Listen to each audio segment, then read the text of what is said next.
Long ago, in the kingdom of Zara, there lived a young prince named Adisa. Unlike other princes, Adisa was not proud or arrogant. He spent his days walking among the people, listening to their struggles, sharing meals with farmers and fishermen. One evening, as the sun dipped low, Adisa wandered beyond the palace walls to the great baobab tree, a tree so old that the elders said it had seen the birth of the world itself. There, he met Nia, a healer's daughter, known for her wisdom and kindness. They spoke for hours under the shadow of the tree. Nia told him, "A ruler is not measured by the gold he owns, but by the promises he keeps." From that night, they returned often to the baobab, and soon love blossomed.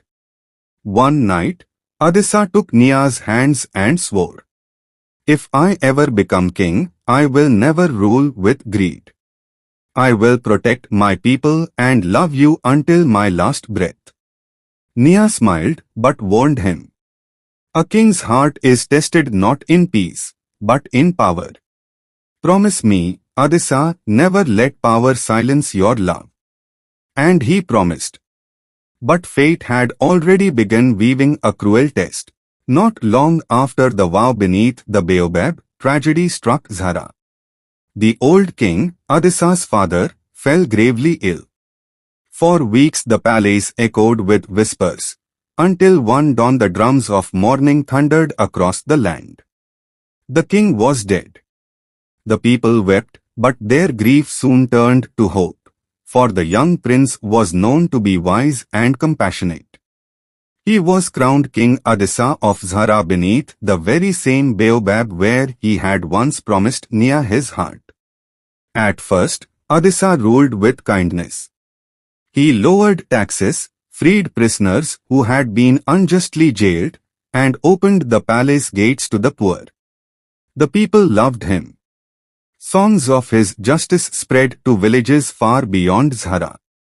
But power has a way of testing the strongest hearts. One day, a delegation of wealthy traders from across the desert arrived. They brought gold, jewels, and silk. They bowed and praised Adisa but whispered poisonous words into the ears of his council. Why waste the kingdom's wealth on peasants? A king's greatness is measured by his empire, not by his mercy. Some councillors began to agree. They pressured Adisa to expand the army, to conquer weaker neighbors, to demand tributes. At first, Adisa resisted. But as months turned into years, the weight of the crown grew heavy. To defend his borders, he taxed the people more. To silence enemies, he punished harder.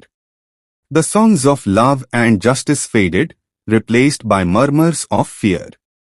And in all this, Nia, his first love, his reminder of the vow, was kept further from his side. The council claimed she was unworthy of a king. They urged him to marry a princess from another land to secure alliances. Nia's words from years ago echoed in his mind. A king's heart is tested not in peace, but in power. Adisa had promised her he would never let power silence his love. Yet now, each decision he made dragged him further from that promise. And in the silence of the palace halls, the baobab tree seemed to watch, its ancient branches heavy with judgment. As the years passed, King Adisa's crown grew heavier and his heart more conflicted. The kingdom of Zara was strong, its borders secure, its coffers filled with gold. Yet the people no longer sang his name with joy. They whispered it in fear. And still, Adisa's love for Nia lingered like a hidden flame, burning silently in the shadows. He visited her in secret when he could, beneath the baobab tree where their promise was born. But those visits grew fewer, and the distance between them grew wider. Nia could see the change in him. His eyes, once gentle, now carried the sharpness of command. His voice, once soft with love, now echoed with the weight of orders. You swore to protect the people, Adisa, Nia reminded him one night. And you swore to love me without silence. But Adisa only lowered his gaze. The crown is not a gift, Nia. It is a chain. If I fail, the kingdom falls. What he did not know was that betrayal was already weaving its way into his court. Among his counselors was a man named Okoro, ambitious and cunning. Okoro envied the king's bond with Nia, and despised that a healer's daughter could hold such power over the king's heart. He whispered lies into the ears of nobles and soldiers. Nia bewitched the king with sorcery. She poisons his judgment. She weakens him in the eyes of other rulers. Slowly, doubt spread like smoke through the palace. One evening, when Adisa was away inspecting the outer provinces, Okoro acted. He sent guards to seize Nia from her home. She was dragged before the council, accused of witchcraft and treason. The people wept, but fear silenced them. Who could defend a woman against the word of nobles? When Adisa returned and learned of it, fury shook him. He stormed into the council chamber, his voice thunderous. Who dares accuse Nia? She is pure, she is loyal, and she is mine. But Okoro only bowed and smiled coldly. A king may love, but a kingdom must survive. If you keep her, the people will lose faith. If you protect her, enemies will believe you weak. The council demanded she be exiled or worse.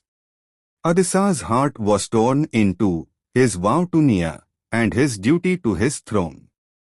That night, he stood beneath the baobab tree, alone, whispering into the silence. I promised you, Nia. But how can I keep a promise if I lose my kingdom? And for the first time, the king's silent promise trembled.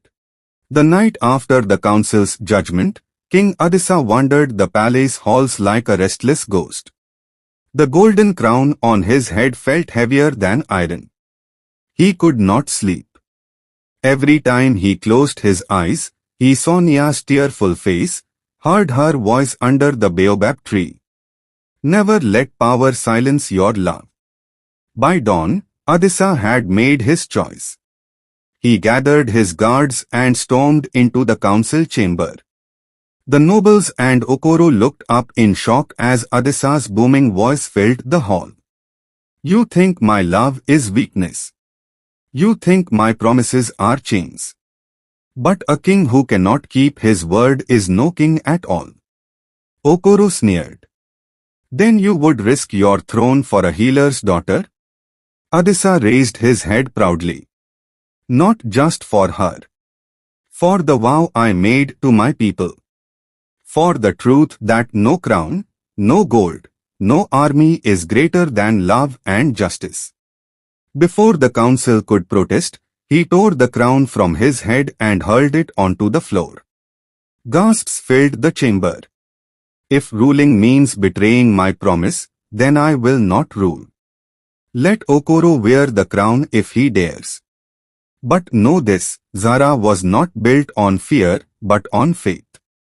And I will not let my people be ruled by lies. The chamber fell into silence. The guards, who had once followed Okoro's whispers, now stepped back. One by one, they knelt before Adisa, not as king, but as the man who stood for truth. Okoro, pale with rage, fled the hall that night and was never seen again. Adisa went to the baobab tree, where Nia had been taken after her release. She stood beneath its ancient branches, the morning light wrapping her like a crown. Tears filled her eyes as Adisa approached. You chose love over power, she whispered. No, Adisa said, taking her hands. I chose truth.